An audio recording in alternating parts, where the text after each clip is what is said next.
Would you believe a man if he said he was hugged by someone who was already unconscious? We are not talking about metaphors or daydreams, but about a confession made inside the prison, captured on video during the interrogation of one of the darkest cases in recent criminal history. His name, Michael Grayson. The victim, Clara Matthews, found dead in circumstances that defy forensic logic. What makes this case so disturbing is not just the silence of the evidence or the coldness of the accused, but the fact that this true story seems to have come out of a nightmare, the kind that leaves scars even after you wake up. A mysterious case where the tests contradict the narrative and where the only certainty is fear. Watch this video until the end, and you will be thrilled by the details that even the investigators tried to hide. What you are about to discover now may surprise you, or make you question what really happened in that isolated cabin, because sometimes the scariest hug doesn't come from someone who hates you, but from someone who swears they loved you. And that's where Clara's story really begins. The cabin where Clara Matthews' body was found looked like something out of a minimalist horror film. Small, isolated among ancient pine trees, and so silent that even the wind avoided blowing through. The door was not broken, no glass was broken, no signs of a struggle. But what caught the experts' attention most was not what was there, but what was missing. There were no fingerprints anywhere, not the victim's, not anyone else's, as if every surface had been carefully wiped clean, like a blank canvas after a crime committed by someone who knew the science of disappearance. In the center of the room, on the made bed, Clara's body was positioned with her arms crossed, a ritualistic detail according to the experts, and her face turned toward the closed window. Her eyes open, and there was something else. An open diary, with the last page broken. Off mid-sentence, he promised I would see her face. What did she mean by that? Who was she? And why would she write something so cryptic just minutes before she died? Experts estimated the time of death at around 2:43 a.m., but the absence of any visible injuries made the case even more puzzling. There was no blood. There were no bruises. Just a slight bruise on the neck, as if something or someone had touched Clara with calculated pressure, leaving no trace. This is the part that the police files don't explain, but you'll find out now. Before becoming a name plastered across forensic reports and cold headlines, Clara Matthews was just a biology teacher with a kind smile and a quiet routine.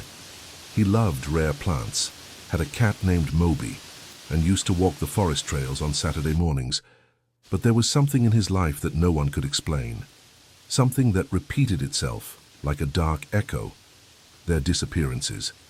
3 times between 2018 and 2023, Clara disappeared for days, sometimes weeks. She always returned alone with her body intact, but with a different look in her eyes. Vague, disconnected, as if something inside her had become trapped somewhere else. The first time she told friends that she needed some time alone. The second time she claimed she had a nervous breakdown and woke up in a room with no windows. But it was the third disappearance that really started to leave its mark. She returned 11 days later with a thin, precise scar on the left side of the neck, something clearly done using surgical technique. But no hospital registered her admission. No doctor took responsibility for the procedure. And even more disturbing, Clara refused to talk about it. Over time, episodes of paranoia began. She avoided sleeping in her own home. She installed locks on all the windows, even though she lived on the 2nd floor. She even left notes for herself around the house, as if she was afraid she would forget something vital. One of them said, "Don't believe her if she smiles. That's when she's closest." Watch this video until the end, because what's about to be revealed about Clara isn't just weird, it's too scary to be a coincidence. His name was Michael Grayson, 41 years old, calm demeanor, low voice, expressionless gaze, and a presence that made even the most experienced police officers uncomfortable. He voluntarily turned himself in to the police station a few hours after Clara's body was found. He didn't run away. He didn't deny it. He just sat down and said with disturbing calm, "She hugged me before she died." The phrase in itself already seemed like a provocation, but what made it all even more disturbing was the next discovery. Michael did not exist, at least not before 2016. No previous records, no school records, no documents issued before that year. His CPF was created after a fire that destroyed the archives of the fictional city where he said he was born. No witnesses to his past, no relatives. When they tried to investigate his history, they found gaps, dates that didn't match, places that no longer existed. Yet he knew intimate details about Clara, her habits, her fears, and most disturbingly, he described the cabin where her body was found exactly, even before the location was released to the press. He said that that's where it all began and ended. During the interrogations, he never hesitated. He never cried. He just kept his eyes fixed on the mirror in the glass room, as if he expected someone or something to be watching him from the other side. The strangest thing, one of the detectives swears that during one of the interviews, the temperature of the room suddenly dropped, and in the mirror, for less than 2 seconds, he saw a female silhouette standing behind Michael. When he turned around, there was no one there, and the recording of that part simply failed. But that was just the beginning. What came next was even harder to explain. Clara first went missing in October 2018. She had gone for a walk on a common trail in the late afternoon light, carrying only a light coat and a notebook. The sun set, and she never returned. Friends began searching the next day. No clues, no trace of footsteps, no signs of a struggle. It was as if she had been erased from the landscape. 11 days later, Clara reappeared at the door of her own house, barefoot, with her clothes intact, but covered in dirt on her knees, and a look as absent as the time she had been away. She said she had woken up in a windowless room, where someone was whispering words she couldn't understand. She spoke slowly, as if she were putting together a memory she didn't want to remember. She refused medical attention. She didn't want to talk to the police. She only agreed to talk to her brother, Andrew, to whom she revealed something that still keeps her in therapy today. She was there, in the corner of the room, watching me while I slept. The second time in 2020, she disappeared for 5 days. She returned with the same empty expression and another scar, this time behind her ear. A clean cut, sutured to the millimeter. No explanation, no plea for help. She simply went back to teaching, as if nothing had happened. But her students noticed the change. Clara stopped smiling.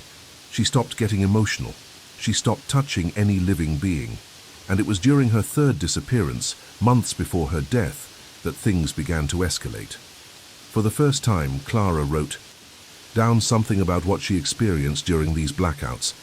On a sheet of paper hidden inside a book on advanced genetics, she wrote, "She showed me the forest and said, 'It wasn't my time yet. Watch until the end.'"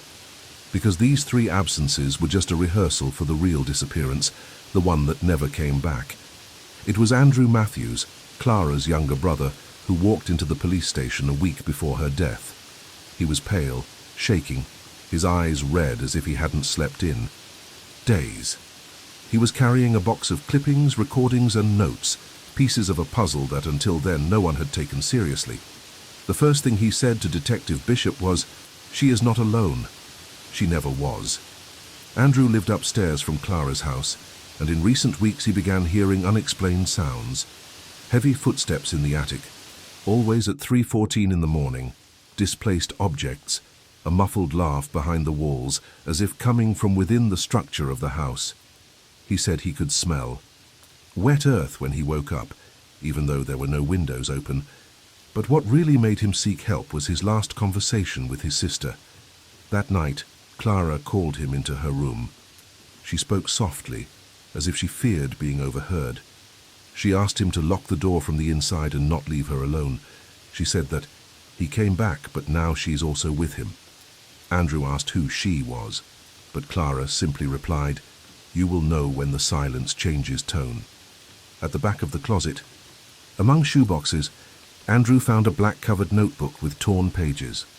In one of them, Clara drew the blueprints of a house that no one recognized, except when the murder shack was discovered. The resemblance was perfect. And most disturbingly, the date at the top of the page was 2 years before she met Michael Grayson. But the worst was yet to come. The night before he died, Andrew woke to a loud noise from Clara's room. When he opened the door, he found no one. On the floor, there was only a handwritten note. "If she touches me tonight, don't open your eyes," and he didn't open it. But he listened. He heard Clara whispering, and then a silence so heavy it seemed alive. The 7th day after Clara's death brought to light something no one had expected. During the final sweep of the cabin, one of the experts noticed an irregularity in the north wall, a hollow, barely audible sound behind a wooden panel. They carefully removed the surface and found a secret compartment with an old camera, no visible brand, no serial number, covered in a thin layer of dust and rusty wires. No connection to power, no logical explanation for why it was working. But it was. Inside the camera, just a video. No date, no soundtrack, just silence. The recording showed Clara lying exactly in the position she had been found, arms crossed, eyes open, expression serene. But the detail that froze investigators was the sequence of images that followed. At 2:43 a.m., the estimated time of her death, your body starts to move slightly, first the fingers, then the arms, as if waking up. And then a voice whispers, almost inaudibly, in the corner of the screen, "She will hug me. She will remember." The following images show something even more impossible. Clara slowly sits up and looks out the closed window.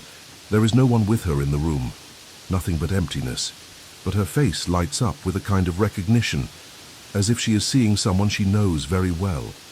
Seconds later, she says, "Now I can go."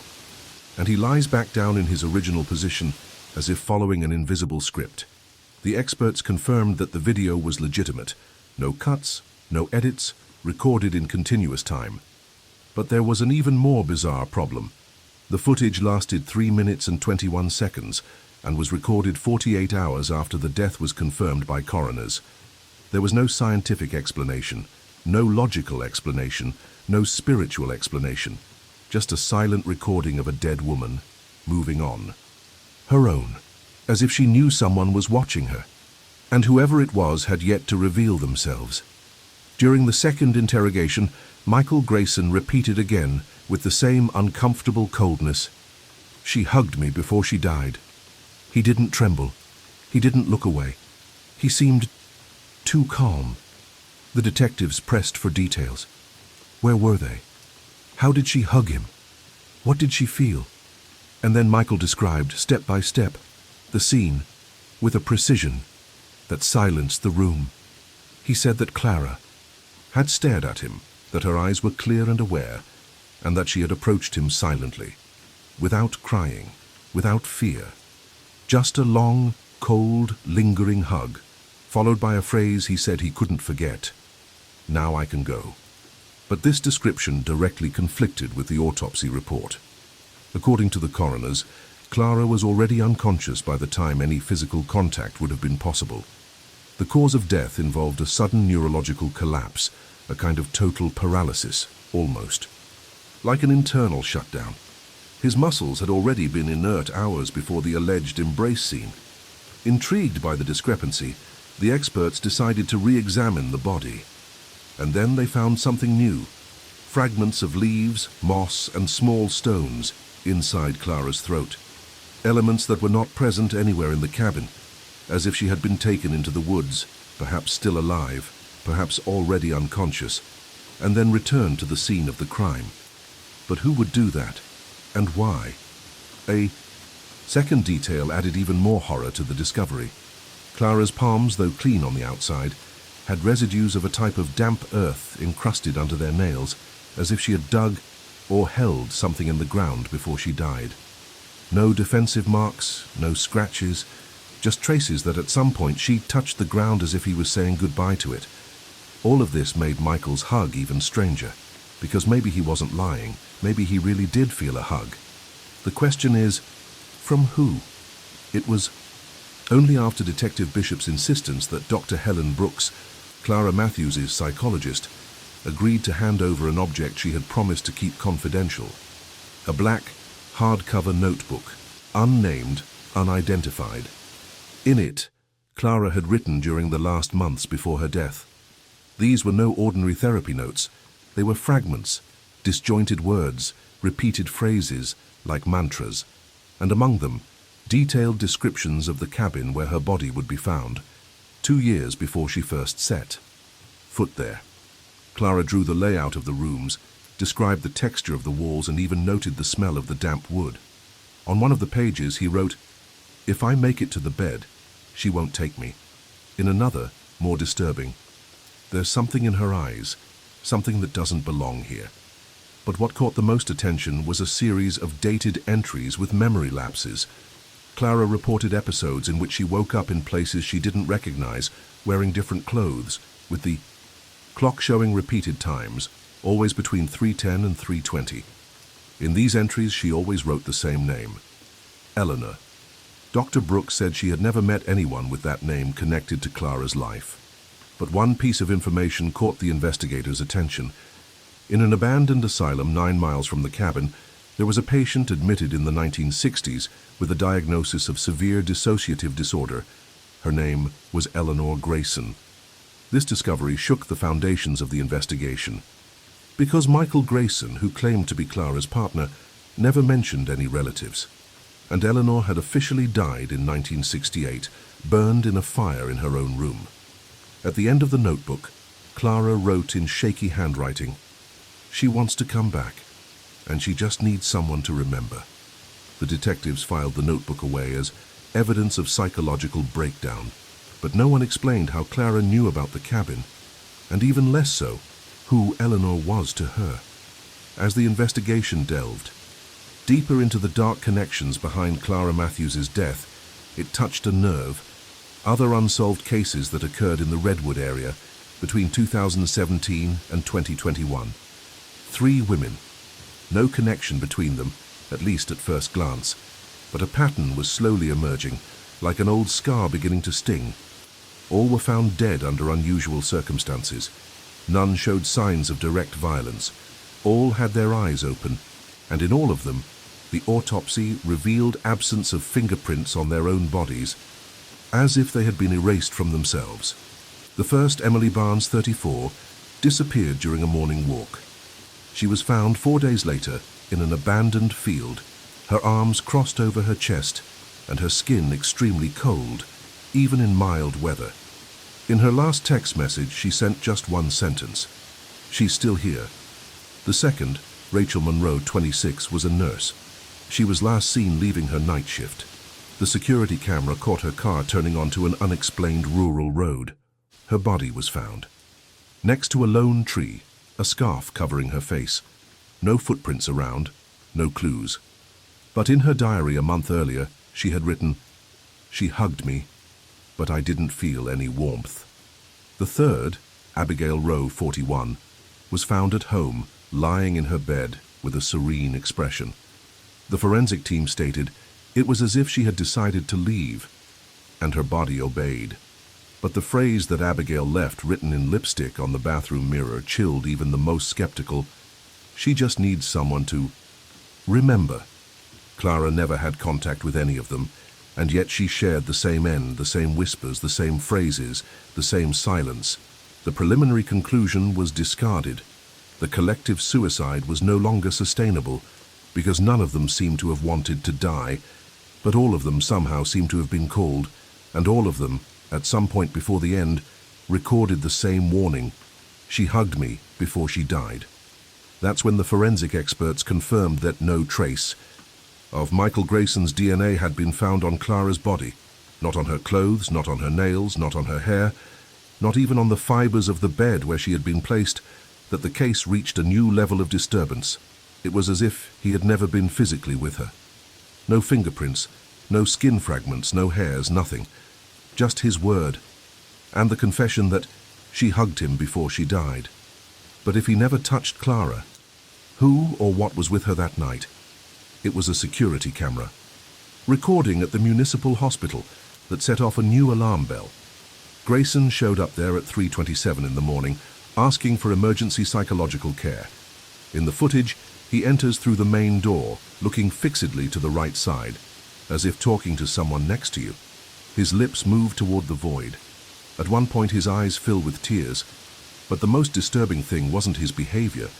It was the detail that emerged when the forensic team froze and increased the contrast of the footage. Behind him, for a brief moment, a blurred silhouette appears. Feminine. There was no defined face, no clear clothing. Just the shape of someone who seemed shrouded in mist, like a dark blur where there was no one. The footage had to be analyzed frame by frame for this outline to be noticed, a tiny detail, but impossible to ignore. The technician who isolated the image refused to continue working on the case after that. He said that when he replayed the video in slow motion for the 10th time, he heard a sound that was not on the original track, a heavy breath coming from inside the editing room.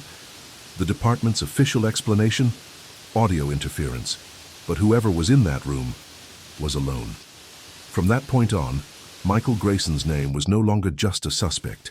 It became a living unknown.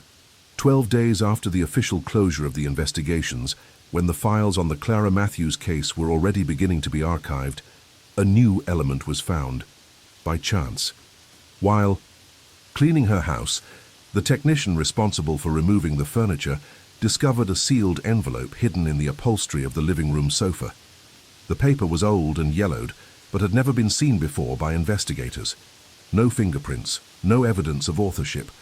Just a letter, typed in an unusual, almost irregular font, as if it were written on an old typewriter, of a model that was never manufactured.